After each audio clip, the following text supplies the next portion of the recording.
Hi everyone, my name is Harrison Ferrone, and I'd like to welcome you to the C# Design Patterns Visitor course. I'm a software developer and instructional author in my own little corner of the world, paradigm shift development.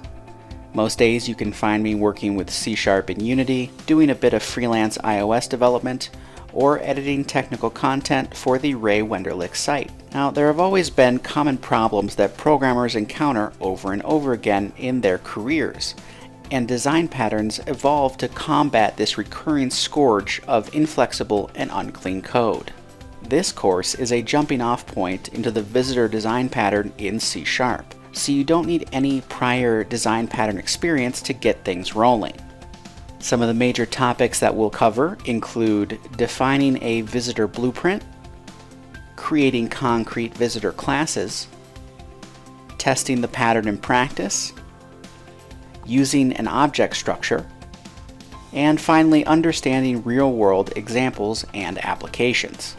By the end of this course, you'll be comfortable with identifying and analyzing practical use cases for the visitor design pattern and be ready to bring that code and skills into your own C# projects. Since this is an intermediate course, you definitely need to be familiar with the C# programming language and know your way around Visual Studio, either on a Mac or Windows platform. The beginner level C# fundamentals course in our library can quickly get you up to speed if you're just starting out or you need a refresher. I hope you'll join me on this journey into software design with the C# Design Patterns Visitor course here at Pluralsight.